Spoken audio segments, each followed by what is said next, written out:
میرے نزدیک جو غلط ہے وہ آپ کے نزدیک صحیح ہے. We seem to have blurred those lines. Actually دیکھو بات یہ ہے کہ ہر ایک نے اپنی انا اور اپنے جو اس کی سوچ ہے نا اس کے مطابق اس سسٹم کو سمجھا بھی ہے اور اس کو ڈھالنا بھی چاہا. لیکن کسی نے انصاف اور سچائی کے تقاضے کے تحت نہ تاریخ کو جانا نہ موجودہ صورتحال سے تاریخ کا کوئی لنک بنایا. دیکھیے جب بھی ہم زندگی کا سفر طے کرتے ہیں اور معاشرے فرد کی کوئی حیثیت نہیں ہوتی. اگر ہم قرآن کریم کا بھی مطالعہ کریں تو وہاں فرد سے زیادہ گروہ کی بات کی گئی ہے. تو ہمارا ایک پیر تاریخ میں ہوتا ہے اور ایک پیر ہمارا حال میں ہوتا ہے اور مستقبل کی ہمیں فکر ہوتی ہے. تو ہم نے تاریخ کو فراموش کر دیا. حال میں ہم اندھیرے کے اندر ایک دوسرے کے ساتھ دست و گریباں ہیں اور مستقبل کی ہمیں کوئی فکر نہیں ہے. تو ایسی صورتحال میں ہم یہ سمجھیں کہ ہم جہل کا مقابلہ کر لیں گے اور ہم ظلم کا مقابلہ کر لیں گے. تو ہمارے سامنے رول ماڈل تو ہے لیکن ہم اس رول ماڈل کو فالو کرنے کے لیے تیار نہیں ہیں کیونکہ ہمارے vested interest you mention role model. بتائیے جس پیغام کا ہم ذکر کر رہے ہیں کہ اس کو پہنچانا چاہیے تھا, کیا اس میں مورخین اور مصنفین کے ساتھ ساتھ ممبر اور محراب کا کلیدی رول ہے؟ Of course as we understand. لیکن کیا آپ سمجھتی ہیں کہ ممبر اور محراب نے بھی اپنا پورا فرض دیانتداری سے ادا کیا ہے؟ نہیں, میری بات سنیں. اصل میں ایسا ہوا کہ دیکھیے تاریخیں جو ہیں وہ لکھی گئیں بنی امیہ اور بنی عباس کے دور میں. اس کے بعد ایک بادشاہت ہوتی ہے نا جو منارکی اسلام کے اندر آ گئی, مسلمانوں کے اندر آ گئی, اسلام تو مجھے نہیں کہنا چاہیے, مسلمانوں کے اندر جو منارکی آئی اس نے گروپس ڈیولپ کیے, اپنے حمایتیوں کے گروپس, جو ان لوگوں پر ان کی زیادہ عنایات تھی ان کے گروپس, حتیٰ کہ سیریل کلرز کے گروپ ڈیولپ کیے گئے. دیکھیے ہم اس تاریخ میں بصر بن ارطاد کا نام سنتے ہیں, زیاد کا نام سنتے ہیں, ابن زیاد کا نام سنتے ہیں, حجاج بن یوسف کا نام سنتے ہیں, مسلم ابن عقبہ کا نام سنتے ہیں. یہ کون لوگ ہیں؟ یہ سیریل کلرز ہیں تاریخ کے. تو اور یہ سارے کے سارے مسلمانوں کی تاریخ کے اندر موجود ہیں. اب ہر دور میں یہ ممکن نہیں ہے کہ لوگوں کے اندر اتنا حوصلہ ہو اور عام عوام کے اندر اتنا حوصلہ ہو کہ وہ ظلم اور جبر کے خلاف ڈٹ کر کھڑے ہو جائیں. لوگ اسی وقت کھڑے ہوتے ہیں جب ایک بہت ہی واضح لیڈرشپ ان کے پاس ہو, بے خوف لیڈرشپ, اور دوسرے ان کے جو حوصلے بڑھانے کے لیے کوئی نہ کوئی ان کے دائیں بائیں کوئی سپورٹ میکینزم ہوتا ہے, تب لوگ کھڑے ہوتے ہیں. ورنہ عام طور پر لوگ جو ہیں وہ خوف اور ڈر کا شکار ہوتے ہیں اور کہتے ہیں کہ ٹھیک ہے جو حالات چل رہے ہیں, ایکویزنس جسے کہتے ہیں نا کہ سسٹم سے ایکویزنس. تو ابھی بھی جو ہمارے ہاں معاملات چل رہے ہیں مطلب سارے مسلم ورلڈ میں اور جس طرح انٹرنیشنل پالیٹکس کا ہم شکار ہو گئے ہیں, تو ایکویزنس ہے نا ہمارے اندر. ہم نے کہا چلو ٹھیک ہے ہماری جان بچی رہے, ہمارا گھر بچا رہے, ہمارے بچے بچے رہیں. ہاں گروہ پر یا قوم پر کوئی مصیبت آ جائے تو اب ہم اکیلے آدمی کیا کر سکتے ہیں. تو یہ ہمارا من حیث القوم یہ رویہ ہو گیا ہے. اب امپورٹنٹ بات یہ ہے کہ آپ نے کہا کہ ممبر و محراب نے اپنا رول پلے نہیں کیا. میرے عزیز آپ تو میرے بیٹی کی طرح ہو اور میں برسوں سے آپ کو یہ بات بتاتی رہی اور ابھی بھی پھر کہوں گی کہ ہم کو تاریخ کے ایک طالب علم کی طرح اس تمام واقعات کو حالات کو ری وزٹ کرنے کی ضرورت ہے.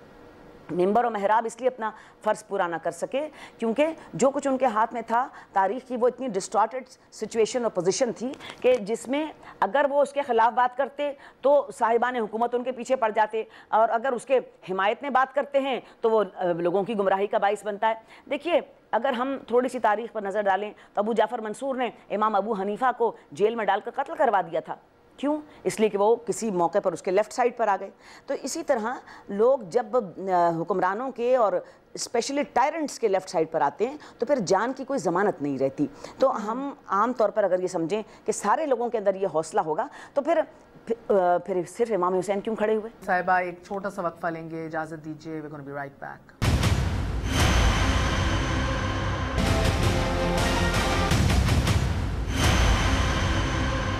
آپ کا اسلامک اسٹڈیز سے لے کے پالیٹکس پہ بھی بڑا عبور ہے. سو میں یہ چند کنفیوز نما سوالات یا جدھر کوشچننگ اور ڈیبیٹ ہوتی ہے, میں I am trying to get that out of the way. اس کے بعد میں آپ سے بی بی زینب کا کردار 9th اور 10th کو کیا ہوا تھا اس کے اوپر واپس آؤں گی. مگر ہم آج اس پاکستان میں رہ رہے ہیں ڈاکٹر صاحبہ جدھر آپ کو کلمہ پڑھنا پڑتا ہے بتانے کے لیے کہ آپ مسلمان ہیں, جدھر آپ کو سرٹیفکیٹس بانٹے جاتے ہیں, جدھر آپ کی محب الوطنی اور غداری کوئی اور اسرٹن کرتا ہے اس ملک کے اندر. ہم اس پاکستان میں رہ رہے ہیں جدھر آپ ایکسپرٹس کی رائے بھی نہیں لے سکتے ایڈوائزری کاؤنسلز کے اوپر اگر وہ کسی اور مذہب سے تعلق رکھتے ہوں یا کسی اور مائنورٹی گروپ سے ہوں. تو مجھے بتائیے کہ یہ والا پاکستان جو اسلام کے نام پہ بنا اور اسلام ان اٹ سیلف مدینہ کی ریاست اور رسول اللہ صلی اللہ علیہ وسلم نے جو اقدار اور ویلیوز اور پرنسپلز قائم کیے جو ان کے اہل بیت نے بھی آگے فالو کیے, اس میں زمین آسمان کا فرق ہے, اور ہے تو کیسے ہے, اور ہم کیسے گمراہ ہو گئے؟ دیکھیے یہ ہماری تاریخ کی کوئی نئی بات نہیں ہے, اس میں گھبرانے کی ضرورت نہیں ہے. بنی امیہ کی تاریخ میں بھی یہی ہوا, بنی عباس کی تاریخ میں بھی یہی ہوا, مغلوں کی تاریخ میں بھی یہی ہوا. یہ مسلمانوں کے اندر جو ایک ملیٹنٹ ایلیمنٹ آ گیا تھا, میں آپ کو بہت واضح لفظوں میں بتاؤں, جیسے قرآن کریم نے ایک اصطلاح استعمال کی نفاق کی, کہ لوگوں نے زبان سے تو لا الہ الا اللہ کہا تھا لیکن دل نے لا الہ الا اللہ اور محمد رسول اللہ کو قبول نہیں کیا تھا. تو ایک نفاق, لفظ نفاق سے نکلا ہے, اس کا مطلب ہے واپسی کا راستہ کھلا رکھنا. تو ہماری تاریخ میں جو لوگ داخل ہو گئے اسلام کو ایک راستہ سمجھتے ہوئے, اپنی پاور اسٹرگل کی ایمبیشن کو سیٹسفائی کرنے کے لیے, اس کو لیجیٹیمائز کرنے کے لیے میجارٹی نے اسلام قبول کیا تھا. تو اس پاور اسٹرگل میں ان کو اسلام کا جہاد جو ہے بڑا اچھا لگتا تھا. اب جو ان کی پسند کے لوگ تھے وہ تو واہ واہ واہ, اور جنہوں نے کہا کہ نہیں یہ غلط ہے, انہوں نے کہا ان کا سر جو ہے وہ ان کے کاندھے پر باقی نہیں رہنا چاہیے. تو یہ تاریخ نئی نہیں ہے. دیکھیے اسی طرح کلمے پڑھوا کر اور نہ پڑھوا کر لوگوں کو قتل کیا گیا. بنی امیہ کی تاریخ میں جناب ہجر بن عدی کا قتل کس بنیاد پر ہوا, حضرمی کا قتل کس بنیاد پر ہوا, عمر بن حبق کا قتل کس بنیاد پر ہوا, میثم تمار کس لیے سولی پر لٹکائے گئے. یہ سارے تاریخ کے مجرموں کے وہ واقعات ہیں کہ انہوں نے کس طرح صحابیان رسول اور پاک باز لوگوں کے ساتھ کی زندگیوں سے کھیل کھیلا. پھر واقع ہو رہا ہے کہ پورا مدینہ تاراج کیا گیا اور 10,000 لوگ مدینے کے قتل ہوئے, اور جس طرح عورتوں کی بے حرمتی اور عصمت دری کی گئی. شہر مدینہ میں پیغمبر کی مسجد میں گھوڑے باندھے گئے, پھر کعبے کو آگ لگائی گئی, پردوں کو جلایا گیا, مسلمانوں کا قتل و خون ہوا. یہ کوئی بات ہماری تاریخ میں نہیں ہے. اگر آپ گھبرا گئے ہیں اس بات سے کہ ہمارے ہاں اسلام کا سرٹیفکیٹ لینے کے لیے ہمیں جو ہے وہ کلمہ پڑھو اور نہیں پڑھو, اور وہ مائنورٹی سے ہے وہ میجارٹی سے ہے, دوستو میجارٹی ہمیشہ وہ ہوتی ہے جو صاحبان اقتدار کے ساتھ جڑی ہوتی ہے. اس لیے کہ سارے لوگوں کا جو ویسٹڈ میجورٹی کا جو انٹرسٹ ہوتا ہے نا وہ اقتدار کے ساتھ ہوتا ہے. یہ مائنورٹی ہمیشہ وہ ہوتی ہے, میں ایک پولیٹیکل مائنورٹی کی بات کر رہی ہوں, مائنورٹی وہ ہوتی ہے کہ جو اقتدار سے کہیں نہ کہیں نوٹ آف ڈسینٹ لکھتی ہے. لہٰذا اس مائنورٹی کے لیے ہمیشہ وقت جو ہے اور زمین جو ہے وہ تنگ رہتی ہے. تو اب اگر آج کے پاکستان میں یہ سب کچھ ہو رہا ہے تو ہمیں زیادہ گھبرانے کی ضرورت نہیں ہے, اس لیے کہ یہ مسلمانوں کی تاریخ میں ایسا ہوتا بہت ہے نا. ایک تو یہ پھوٹ ہے کہ دوسروں سے بھی لڑنا, دوسرا اندرونی پھوٹ جو ہم بات کر رہے ہیں پیغام کی, میسج کی, ہائر آئیڈیلز کی, باطل کے خلاف اس عظیم قربانی کو اگر 9th اور 10th کی بات کریں, اس کو بھی دیکھتے ہوئے امت محمدی کی اتحاد بین المسلمین یا اتحاد بین المسالک کی جو کاوشیں ہیں, جو ان کی all the exercises they did یا efforts they made, ان سب کے باوجود ایک اللہ, ایک رسول, ایک قرآن کے ماننے والے ہیں, لیکن پھر بھی اس طرح بٹے ہوئے ہیں دست و گریباں جیسے کہ بس.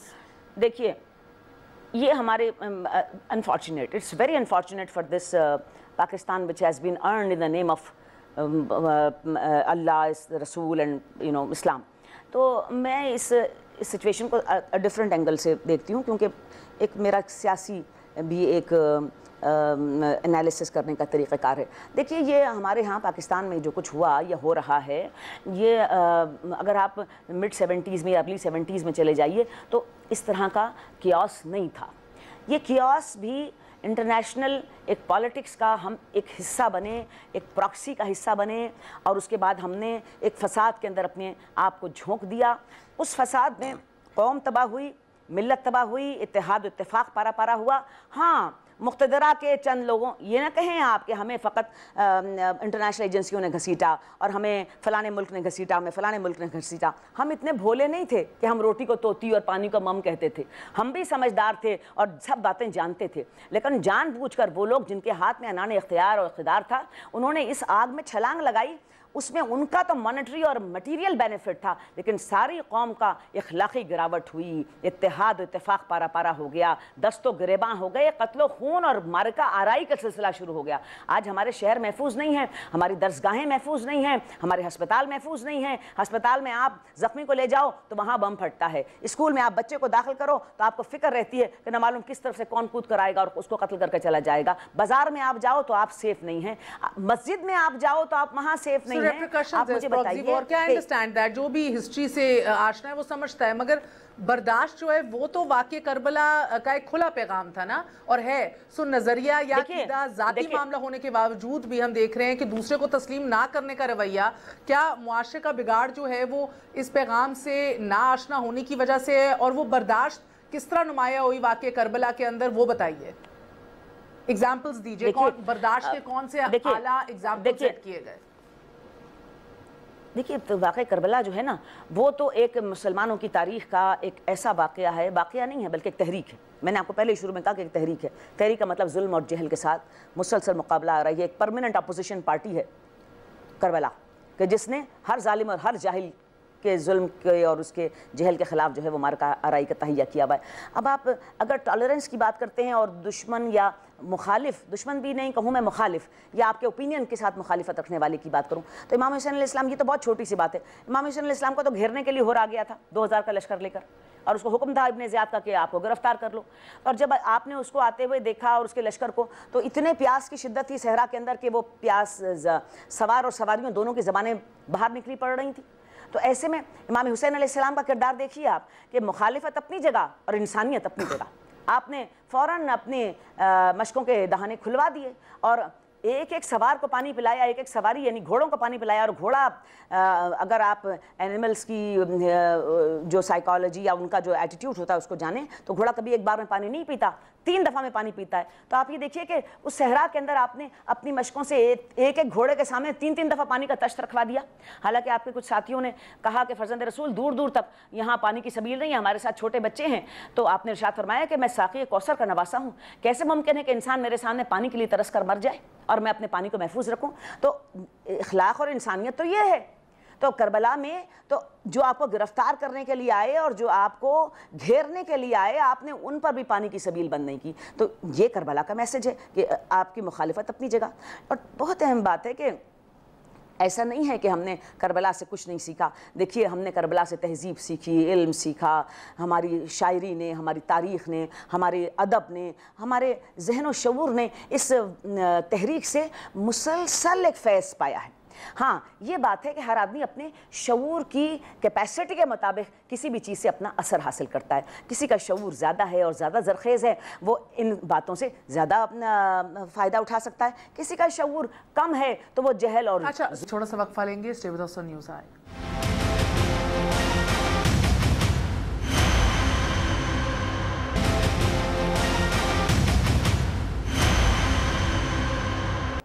کوئی گستاخی نہیں، اللہ مجھے معاف کرے، آئی ہوپ میں غلط طریقے سے نہ پوچھوں، so I try to be careful, but I do, میری امید ہے کہ آپ سمجھیں گی کہ میں پوچھنا کیا چاہ رہی ہوں۔ یہ بحث چلتی ہے اور میں ان بحثوں کا حصہ بھی رہی ہوں، اس لیے میں چاہ رہی ہوں آپ اپنے تئیں جتنا آپ جو سمجھتی ہیں وہ سمجھائیں۔ یہ کہا جاتا ہے کہ رسول اللہ صلی اللہ علیہ وسلم دین مکمل کر کے گئے، رائٹ، مکمل کیا اور اس کے بعد وہ رخصت ہو گئی، مگر اس کے بعد جب بہت سے لوگوں کا یہ ماننا ہے کہ دین جو ہے وہ پرفیکٹ کرنا یا بچایا گیا واقع کربلا کے دوران، تو بہت سے لوگ یہ کہتے ہیں کہ کیا مطلب بچایا گیا؟ قرآن پاک اللہ تعالیٰ نے خود ذمہ داری لی ہے اس کو حفاظت فراہم کرنے کی، اس کو ہمیشہ انٹیکٹ رکھنے کی، تو بچایا گیا سے کیا مراد ہے؟ سو یہ سمجھائیے کہ وہ کون سا ٹائم تھا، ہو کیا رہا تھا تب، کس طرح کی ایک صورتحال تھی، کیا بچانے کی ضرورت تھی؟ دیکھیے میں نے پہلے ہی آپ کو عرض کی کہ اسلام میں ملوکیت کی اور بادشاہی کی کوئی گنجائش نہیں ہے۔ امام حسین علیہ السلام جس وقت اسلام کو بچانے کے لیے نکلے، اسلام کی اس سچویشن میں جا چکا تھا، ملوکیت کے ہاتھ میں، بادشاہی کے ہاتھ میں، کہ بدھ کے دن جمعے کی نماز ہوتی تھی، شراب پی کر ولید بن عقبہ نے مسجد میں فجر میں 2 کی بجائے 4 رکعتیں پڑھا دی تھیں۔ اسلام کا نظام عدل جو ہے وہ بالکل منتشر ہو چکا تھا۔ دیکھیے توحید کو ماننے کے لیے عدالت کا سہارا چاہیے، اس لیے کہ جب تک عدل اور انصاف کسی معاشرے میں نہیں ہوتا، انسان کو اس بات کی کیا پڑی ہے کہ ایک خدا ہے یا 1000 خدا ہے۔ وہ ایک خدا پر تبھی یقین لائے گا نا کہ جب اسے انصاف ملے گا، عدالت ملے گی۔ تو انصاف اور عدل ختم ہو چکا تھا، اور ایک ایسے معاشرے نے جنم لے لیا تھا کہ جہاں پر شاعر پیغمبر کا مذاق اڑایا جاتا تھا، حلال جو تھے وہ حرام بن گئے تھے اور حرام جو تھے وہ حلال بن گئے تھے۔ اور امام حسین علیہ السلام نے اپنی تقریر میں جو آپ نے 58 ہجری میں کی، آپ نے ارشاد فرمایا کہ عنان اقتدار ان لوگوں کے ہاتھ میں ہے جو بندگان خدا اور مال خدا کو کھلونا بنا چکے ہیں، اور زیادہ تر بندے کمزوری کی وجہ سے ان کے غلام بن چکے ہیں، اور اس غلامی سے باہر آنا ان کے اختیار میں نہیں رہا۔ پھر آپ نے ارشاد فرمایا کہ وسائل پر، دیکھیے ریسورسز آف اسٹیٹ جو ہیں بہت امپورٹنٹ ہوتے ہیں، اور اس پر سارے لوگوں کا حق ہے جو بھی ریاست کی رعایا ہے، لیکن مال عوام جو تھا وہ چند ہاتھوں میں گھر کے رہ گیا، جسے محلوں کی تعمیر ہو رہی تھی، لشکر بن رہے تھے، گروپ بازی ہو رہی تھی، اور عوام جو تھے وہ پیٹ کی آگ بجھانے کے لیے آبرو کا سودا کر رہے تھے۔ تو ایسے میں آپ سمجھیں کہ اگر عدل ہل جائے تو پھر کہاں رہ جاتا ہے دین؟ اور جہاں کہا کہ قرآن مجید نے کہا کہ ہم دین کی حفاظت کریں گے اور اسلام کی حفاظت کریں گے، وہ ایک سمبولک کس طرح کریں گے؟ ہوا میں ایبسٹریکٹ طریقے سے کریں گے؟ قرآن نے کہا کہ ہم حفاظت کریں گے، تو حفاظت کرنے کے لیے لوگ ہی آگے بڑھ کر آئیں گے نا، اور کون بڑھ کر آئے گا؟ ہوا میں کوئی ایسی لال آندھی چلے گی یا ہری آندھی چلے گی اور اسلام کی حفاظت ہو جائے گی؟ تو پھر آپ ایسی آندھی پاکستان میں چلوا لیجئے، لال پیلی نیلی ہری، اور پاکستان کا سارا نظام ٹھیک کرا لیجئے۔ آپ یہ چاہتے ہیں نا کہ پاکستان میں یہ اچھا نظام، عدالت اور انصاف اور شرافت انسانی کا نظام آئے، تو پھر آپ یہ کہتے ہیں اچھے لوگ سامنے آئیں، اچھے لیڈر سامنے آئیں، اچھے لوگ لیڈ کریں۔ تو ہر جگہ پر انسان کی ایک لیڈرشپ کی آگے آنے والی کی ضرورت ہوتی ہے، جو بڑھ کر اس معاملے کو اس کو سنبھالے اور وہ اس تحریک کو آگے بڑھائے۔ دیکھیے نا، اگر ایسے ہی اسلام لانا ہوتا تو پہاڑ پر رکھ دیتا اللہ قرآن، لوگ پہاڑ سے لے لیتے، کیا ضرورت تھی 1,24,000 پیغمبروں کی؟ تو کتاب کے لیے بھی کتاب سکھانے والے کی ضرورت ہے، اسی طرح تحریک کے لیے بھی تحریک چلانے والے کی ضرورت ہے، عدالت کی بات کرنے کے لیے عدل کے نظام کو نافذ کرنے والے کی ضرورت ہے، یا نظام کے لیے لڑنے والے کی ضرورت ہے۔ اور پھر یہ بھی پوچھا جاتا ہے کہ پھر فرق کیا تھا؟ امام حسن نے بھی تو انڈرسٹینڈنگ کی تھی، ایک پیک کیا تھا اس وقت کے حاکم سے، تو امام حسین نے کیوں نہیں کر لیا؟ یہ سوال بھی اٹھایا جاتا ہے۔ نہیں بالکل نہیں، یہ تاریخ میں نے یہی تو شروع میں آپ سے عرض کی کہ ہمیں ڈسپیشنیٹ طریقے سے ایک طالب علم کی حیثیت سے تاریخ کو ریوزٹ کرنا پڑے گا۔ جس وقت جناب علی مرتضیٰ کی شہادت ہوئی تو امت مسلمہ نے امام حسن علیہ السلام کی نواسہ رسول کی بیعت کی اور آپ کو خلیفہ اپنا مقرر نامنیٹ کر لیا۔ اچھا 6 مہینے آپ کی وہ خلافت رہی۔ اس پیریڈ میں معاویہ بن ابو سفیان نے امام حسن علیہ السلام کو دھمکیاں دینی شروع کی کہ یا خلافت میرے حوالے کرو یا جنگ کے لیے تیار ہو جاؤ۔ تو امام حسن علیہ السلام نے پہلے جنگ ہی کی نا میرے دوستو، جنگ کیا آپ نے۔ اچھا اب جنگ کی سچویشن کیا تھی؟ دیکھیے بنی امیہ کا اقتدار میں اور اقتدار کی پارٹنرشپ میں شام کی حکومت کی وجہ سے ایک اسٹیک کریٹ ہو چکا تھا، اور وہ پچھلے 30 سال سے شام میں حاکم تھے، اور سیریا کے ریونیوز، وہاں کی دولت، وہاں کے لوگ، وہ سارے کے سارے ان کے غلام تھے اور سب کچھ ان کے ہاتھ میں تھا۔ اس کو انہوں نے اپنی ایک پرماننٹ حکومت کے لیے بہت گینفلی یوٹیلائز کیا۔ اب ان کے پاس پیسہ تھا، وہ پیسے سے وہ لوگ خریدتے تھے، پیسوں سے انہوں نے لشکر خرید ڈالے، لشکر کے جو کماندار ہوتے تھے ان کو انہوں نے رشوتیں دیں، ان کو انہوں نے امام حسن علیہ السلام کے ساتھیوں میں سے علیحدہ کیا، اور آپ کے ساتھ بہت مختصر ساتھی رہ گئے۔ اب وہ مختصر ساتھی اور وہاں پر تقریباً 1,00,000 آدمی کا اہل شام کا لشکر ہو، تو امام حسن علیہ السلام کیا یہ کرتے کہ وہ چند 100 یا چند ہزار لوگوں کو ان لاکھوں آدمی سے لڑوا دیتے، اسے 1,00,000 آدمی سے لڑوا دیتے اور ان کی جانیں خطرے میں ڈال دیتے؟ نہیں۔ دیکھیے بہت ہر تحریک کے لیے موقع کی مناسبت سے سٹینڈ لینا بہت ضروری ہوتا ہے۔ بعض تحریکیں اس لیے ناکام ہو جاتی ہیں جب آپ کو کھڑے ہونا تھا آپ بیٹھ گئے، اور جب آپ کو بیٹھنا تھا جب آپ کھڑے ہو گئے، جب آپ کو بولنا تھا آپ چپ ہو گئے، اور جب آپ نے چپ رہنا تھا اس وقت آپ بول پڑے۔ تو تحریکوں کی جو اسٹریٹجی ہوتی ہے نا، that is very important, and the success of any movement لائز in its strategy. تو امام حسن علیہ السلام ایک اسٹریٹجی کے تحت آپ نے وہ صلح نامہ کیا تھا، اور اس اسٹریٹجی کے پیچھے ایک بہت بڑی بات ہے جو میں بالکل ببانگ دہل کہوں گی کہ امام حسن علیہ السلام کے اقتدار چھوڑنے سے پہلے تک مسلسل بنی امیہ نے قصاص سے قتل جناب عثمان خلیفہ الصوم کا نعرہ لگایا، اور اسی قصاص